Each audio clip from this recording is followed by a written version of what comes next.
Analizar el tema de los grupos porriles, los porros en las universidades, y por ello le doy la bienvenida a Eduardo Bakov, especialista en evaluación educativa, miembro del Sistema Nacional de Investigadores, presidente de Métrica Educativa, Asociación Civil. ¿Qué tal? ¿Cómo estás, Eduardo? Gracias por estar con nosotros.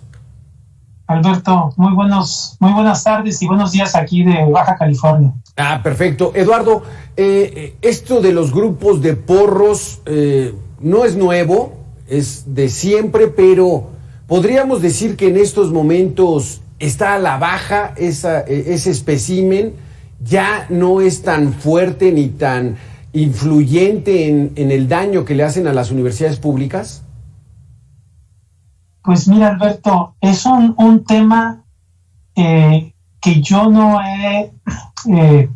digamos que no he conocido que haya crecido en los últimos años. Más bien pienso que ha decrecido y que han cambiado las formas, y que más que porros, digamos, de estudiantes, que seguramente los hay en algunas instituciones, pues hay más bien mafias de poder que se apoderan de las instituciones y que se perpetúan ellas a través de ciertos mecanismos con tal de controlar a las instituciones y el presupuesto que son multimillonarios. Exacto, porque esa era la función que tomaban estos grupos porriles, ¿no? Eran estudiantes o pseudoestudiantes patrocinados por las mismas administraciones, y los tenían como grupos de choque, ¿no? Para aprovechar cualquier asunto y desestabilizar a la propia universidad con fines políticos particulares. ¿Era así? Pues era más bien para defender a las autoridades en turno, y pues utilizaban a los porros para que no hubiera manifestaciones, o estas manifestaciones de estudiantes o de profesores que pedían la mayoría de los casos, cosas justas, pues fueran golpeadas, y de alguna manera evitaran que se hiciera digamos, un problema mayor. Era una forma de controlar, digamos, al estudiantado.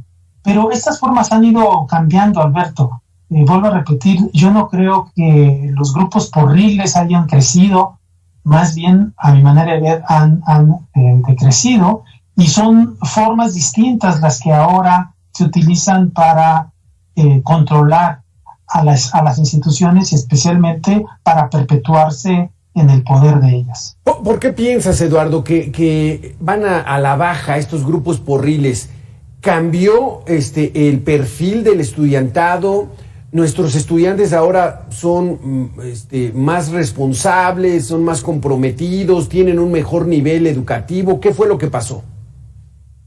No, yo más bien pienso que las instituciones, las administraciones educativas son las que anteriormente promovían, controlaban a los porros, y que estos han ido cambiando afortunadamente con el tiempo, que son mucho más educadas, llamémosle de esta manera, que las instituciones o las administraciones son cada vez mejor, aunque no deja de haber problemas dentro de ellas. Y uno de ellos, ya lo comentaron ustedes, es el tema de la transparencia.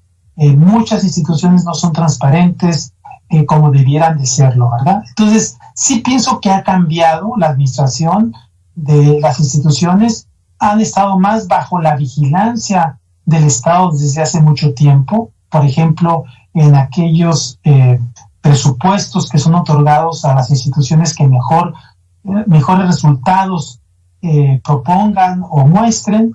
Es decir, ha ido cambiando afortunadamente en ese sentido, pero no tengo el dato, que me encantaría dártelo como para que supiéramos exactamente cuántos grupos porriles hay en las instituciones públicas o privadas mexicanas. Pero yo trabajé mucho tiempo en la universidad. Por ejemplo, yo trabajé en la Universidad de Baja California, la Autónoma, y prácticamente ahí no hay, no me tocó a mí presenciar grupos. Mucho el reflejo del país es lo que ocurre en las universidades. ¿Crees tú que al haberse roto esa hegemonía de un partido que estuvo más de 71 años y vino una alternancia, eso fue lo que ya comenzó a cambiar el ritmo de las universidades públicas, siempre muy reflejadas a los gobernadores en turno? Sí, coincido con tu perspectiva. Por supuesto, es una opinión, pero que a mí me tocó vivir. Por ejemplo, en la época en donde el PRI solicitaba apoyo de las universidades y se dio ese apoyo a las universidades para, digamos, ganar una elección de gobernador o de presidentes municipales. Había una hegemonía y un control prácticamente absoluto de los gobiernos o de los gobernadores sobre las instituciones supuestamente autónomas. Pero en la medida que la autonomía se fue consolidando, también fueron dejando y abandonando estas prácticas nefastas, que era el uso de la fuerza para el control universitario. Yo sí creo que han mejorado en ese sentido, aunque no dudo que sigan existiendo y que hay instituciones de educación superior mucho más avanzadas en esto, mucho más educadas en este sentido que otras, que siguen teniendo a los porros como una manera, una palanca, una fuerza para poder lograr los propósitos de la clase en el poder. Pero yo asumiría que el punto más importante es ver cómo esta clase que se enquista en las universidades debe de ser depurada y debe de haber un cambio continuo académico de las instituciones. ¿Cómo acabar con estas mafias que se enquistan en las administraciones de las universidades públicas, Eduardo? Pues mira, es muy difícil, Alberto. Te voy a contar la historia de mi universidad. En la universidad existe un mecanismo que promueve básicamente ese enquistamiento. El rector en turno controla básicamente el consejo universitario y a través de él proponen a los nuevos miembros de la Junta de Gobierno. Esos nuevos miembros de la Junta de Gobierno, que se cambian cada año, pues le deben ese puesto, por decirlo así, al rector en turno. Cuando este rector termina su gestión, los nuevos rectores lo invitan a formar parte de la Junta de Gobierno, de tal manera que en un poco tiempo la mayoría de la Junta de Gobierno son exrectores que tienen intereses en las instituciones porque siguen trabajando ellos o sus familiares. Entonces, esa es una manera de perpetuar. ¿Cómo romper eso? Lo veo muy difícil si no es bajo la intervención, digamos, de la federación o del gobierno del estado, que ese tipo de prácticas nefastas pues no se continúen. ¿Qué opinas de que el presidente de la República criticó recientemente a la máxima casa de estudios, a la Universidad Nacional Autónoma de México, precisamente acusándolos de esto, de que ya un grupo estaba prácticamente adueñado de la UNAM, una institución que recibe más de 45,000 millones de pesos al año? Bueno, para mí fue desafortunada esa crítica, porque si tú haces una crítica de esa naturaleza, tú la tienes que demostrar, como yo te puedo demostrar qué es lo que ha sucedido en lo que fue mi universidad, y te puedo demostrar con nombres y personas quiénes han sido rectores y quienes están en la Junta de Gobierno y cómo se han perpetuado ahí.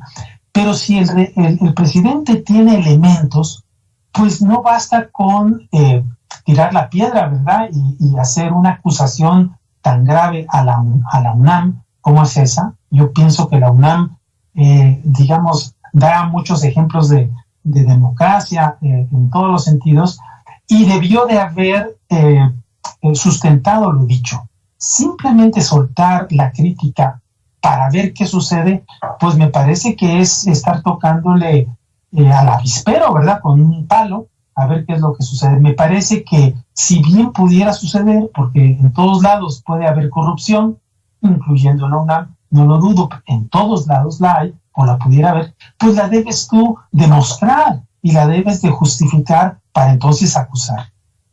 Eduardo, también un punto interesante que quiero conocer tu punto de vista es, al crecer tanto las universidades particulares o privadas, como les llaman, en competencia con la universidad pública, ¿eso es saludable? ¿Lo tenemos que ver así o tenemos que ser muy románticos de no, que estudien la mayoría en la escuela pública porque las privadas dan otro concepto? ¿Cómo ves esta situación? Yo opino que debe de haber tanta universidad pública y privada como se necesite. Fíjate que la política del nuevo gobierno, pues básicamente es la universalidad o la gratuidad, son las dos cosas, de la educación superior. Pero la oferta de educación superior pública y privada junta en México está corta, o sea, se queda corta bajo los parámetros de las necesidades educativas que tenemos. Curiosamente, a pesar de la obligatoriedad, hay menos presupuesto proporcionalmente en educación superior, en la educación pública, si lo comparamos con 2015, un presupuesto sustancialmente menor. Y yo pienso que a las universidades privadas no se les debe de coartar, al revés, se les debe de estimular que crezcan y que lo único que uno les tiene que exigir a estas universidades es calidad, que no ofrezcan una educación de baja calidad por la necesidad que tienen muchos estudiantes de ingresar a la educación superior y no hay cupo en las universidades públicas hasta ahora.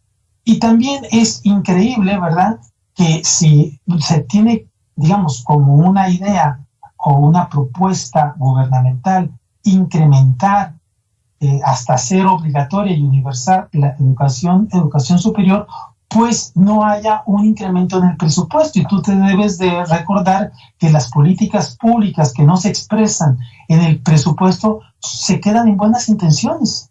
Simplemente no hay manera de responder si tú no tienes el recurso necesario para ello. Por eso es que la UNAM, y yo me imagino que en el fondo ha de haber sido criticada ahí, pues no puede abrir sus puertas a 10 veces más alumnos que los que puede admitir en este momento. Yo pienso que ese fue un fondo también de la crítica, o que de repente no pueda abrir las puertas sin pandemia por considerar lo que es peligroso que los estudiantes adultos puedan contagiarse allá adentro. Entonces, yo creo que las críticas del señor presidente tienen otras motivaciones, no solamente esta que él comentó, pero en el fondo, si tú quieres mayor matrícula, pues tienes que meterle mayor inversión. Si no la metes pública, pues deja que los privados lo hagan y solamente exígele que lo hagan bien. ¿Cómo vamos, como última pregunta, cómo vamos con relación a esta oferta educativa que hay para los jóvenes en educación superior, en la apertura y la posibilidad de que ingresen a la universidad en estos momentos en nuestro país? Mira, Alberto, es una buenísima pregunta. Te pongo en números redondos que la cobertura en educación superior en México es cercana al 40%. Pensémoslo así, de los estudiantes que deberían de estar en la universidad y que están en este momento estudiando. Otros países, por ejemplo, Australia cubre el 100%, Estados Unidos cubre el 88%, inclusive Argentina 90%, Corea 94%. Nosotros estamos muy por debajo, 40%. Entonces, sí se requiere impulsar que haya mayor matrícula y mayor oferta. Eso no me queda la menor duda. Y donde deben de impulsarse, y yo creo que estoy de acuerdo con el gobierno, es en las clases más vulnerables. Y ahí es donde debe de haber más universidad. Desgraciadamente, vuelvo a repetir, si no hay recursos, pues no va a haber mayor matrícula. Y curiosamente, este año decrementó la matrícula cuando el gobierno, a través de la Universidad Benito Juárez, o disque Universidad de Benito Juárez, abrió a cerca de 30,000 estudiantes, nuevos estudiantes de estos lugares más alejados. Pero la pandemia se atravesó. Entonces, entre que la pandemia se atravesó y que no hay mayor presupuesto para las universidades, es decir, para su crecimiento, pues en este año se vio disminuido la matrícula. En los números que fueran, pero no ha crecido como esperaríamos que lo hubiera hecho por estas políticas y por estas nuevas universidades. Híjole, qué lástima que apenas 4 de cada 10 jóvenes en nuestro país puedan acceder a las universidades, mientras que países como Argentina, ya no digamos los de primer mundo, Argentina, que es una economía también que batalla por sobresalir, pues bueno, tenga una cobertura de arriba del 80 o 90%. Eduardo, creo que estamos todavía con mucho pendiente y ojalá que este presupuesto le hubiera dedicado mucho más dinero a la educación superior para incrementar esta matrícula universitaria. Muchísimas gracias por estar con nosotros. Gracias, Alberto. Muy buenas tardes. Buenas tardes. Ahí lo tiene, los diputados discutiendo por el Tren Maya, por el nuevo aeropuerto, por Dos Bocas, por quitarle dinero al INE, pero ¿y dónde está esa intención real de invertir en las universidades públicas? Apenas el 40% de cobertura en este país es muy, muy bajo. Vamos a hacer una pausa y regresamos, estamos en Mega Noticias.